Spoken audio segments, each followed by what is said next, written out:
Hello everyone, it's Olivia here, aka Story Minded, and I just wanted to do a really quick book recommendation video.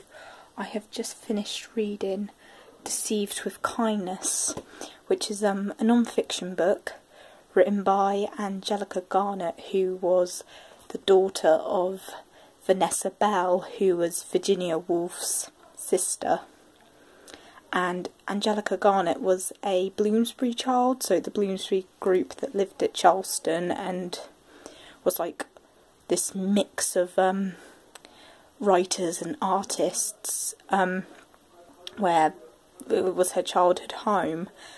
And her father was Duncan Grant, who was another artist, and she was raised believing that Clive Bell was her father, but it wasn't, it was Duncan.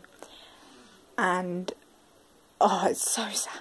It's like a really emotional, tense book that's about Angelica trying to come to terms with not only like growing up and her independence, but her like really sort of strange relationship she had with her mother. Like there's a lot of melancholy in here, there's a lot of resentment, there's also moments of comedy and joy, but it's a real struggle for her to sort of know her identity, and she always felt out of place with Clive, and she always felt like a piece of her was missing. And when she was around, I think it was either 18 or 17, her mother told her the truth and told her that Duncan is your real father, and Duncan was sort of always around, he was always in the picture.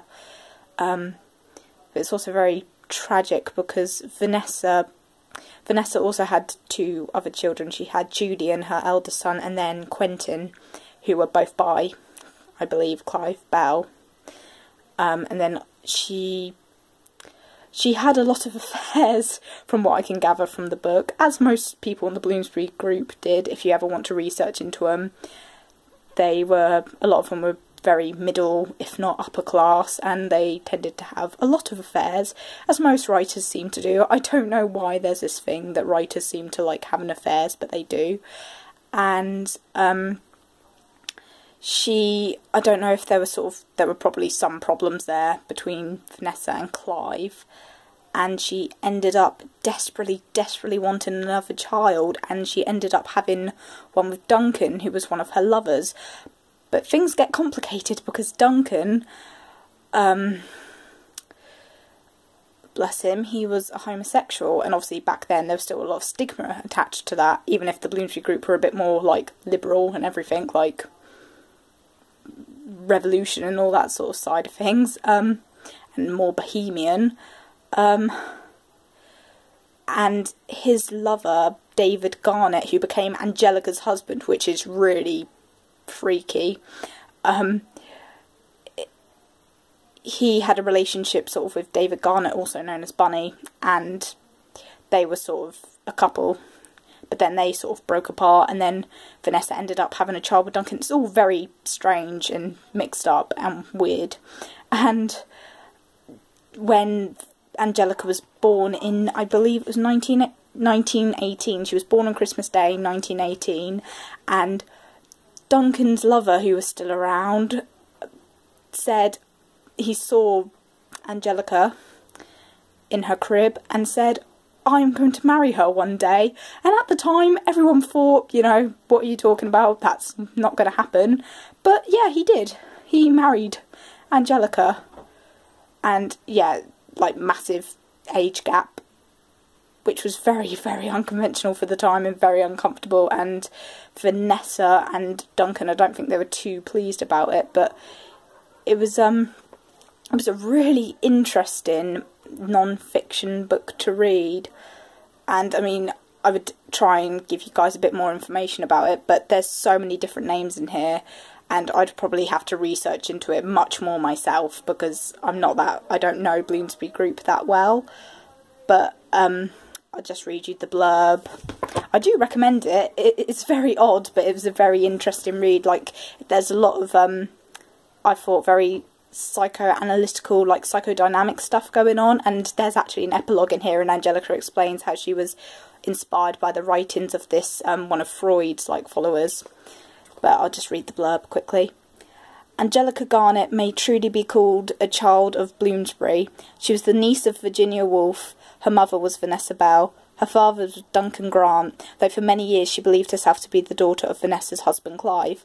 Angelica's childhood homes, Charleston in Sussex and Gordon Square in London, were both centres of Bloomsbury activity, and she grew up among the most talked about writers and artists of the day.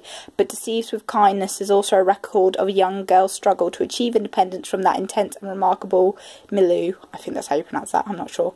It is, above all, a daughter's story.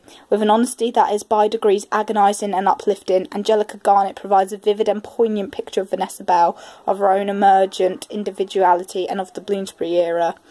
And I thought it was really interesting, like the way she views her mother and Vanessa and Virginia. Obviously they both had their fair share of like mental health issues, which we would probably recognise today as being mental health issues, whereas back then there was probably still a lot of stigma regarding that as well. Like Vanessa has such anxiety, like the more Angelica sort of describes and tries to reminisce about her mother, I just think it just screams social anxiety. She was a true introvert, and she was definitely like, well, mainly anxiety, but it probably fed in potentially to depression, and obviously the very sad facts that she doesn't really touch about on in this book. But I remember one of my colleagues at work, because I've personally never read any of Virginia Woolf's writing, I need to, but I was so sad. She desperately wanted a child.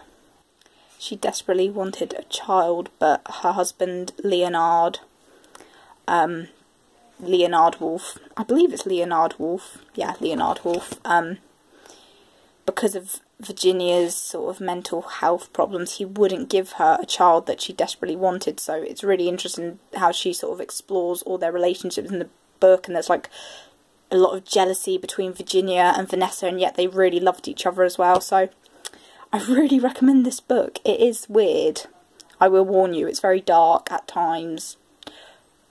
Dark in the sense of the way she views her mother, but it was really interesting and just a different read. And I've also done more 712 more things to write about that I'll try and upload. And I don't know what book I'll be reading next. I'll probably be going back to a fiction book, but if you're interested in sort of the Bloomsbury group or just reading something different, I definitely recommend Deceived with Kindness. Bye.